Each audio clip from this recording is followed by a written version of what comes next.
எனக்கு சின்ன வயசுல ஒரு ஆக்சிடென்ட் நடக்குது. அந்த ஆக்சிடென்ட் எப்படி நடக்குதுன்னா, நான் ஒரு ரோட கிராஸ் பண்ணி போய்க்கிட்டு இருக்கிறேன். அந்த டைம்ல ஒரு லேடி வந்து எல்லோ கலர் மாருதி சுசுகி கார எடுத்துட்டு வந்து என் கால் மேல ஏத்திடுறாங்க. அதே டைம்ல இன்னொரு கார் என் தலை மேல ஏற வேண்டியது. ஆனா நான் எப்படியோ தப்பிச்சிடுறேன். ஆனா இதே மாரி ஒரு சம்பவம் ஒரு மனுஷன் வாழ்க்கையில கிட்டத்தட்ட 7 தடவ நடந்திருக்குது. எனக்காச்சும் ஒரு கார் ஆக்சிடென்ட், சின்ன ரோட் ஆக்சிடென்ட் நடந்துச்சு. ஃப்ரானோ சிலக் அப்படின்னு சொல்லப்படக்கூடிய ஒரு மனுஷன் வந்து ஒரு நாள் ஃபிளைட்ல போய்க்கிட்டு இருக்கிறாரு. ஃபிளைட் வந்து பிளாஸ்ட் ஆகி இவர் மட்டும் உயிர் பிழைச்சிறாரு. அவர் கூட வந்த 30 பேசஞ்சர் உயிர் இழந்துடுறாங்க. அதுக்கப்புறம் இவர் ஒரு ட்ரெயின்ல போய்கிட்டு இருக்காரு. ட்ரெயின்ல போகும்போது அந்த ட்ரெயின் வந்து ஒரு பாலத்து மேல ஏறினதுக்கு அப்புறம் பாலத்துல இருந்து கீழே விழுந்தது.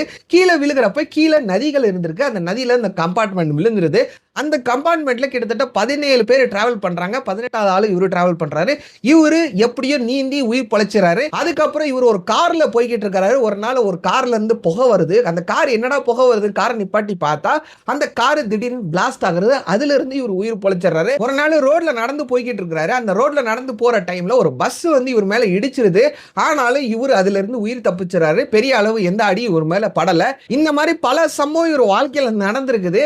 இதனால இவருக்கு வந்து லக்கியஸ்ட் மேனுன்னு சொல்றாங்க. அண்ட் அஃப்கோர்ஸ் இவருக்கு இன்னொரு பேர் இருக்குது, அன்கில்லபிள் மேனு கூட பேர் வச்சிருக்காங்க.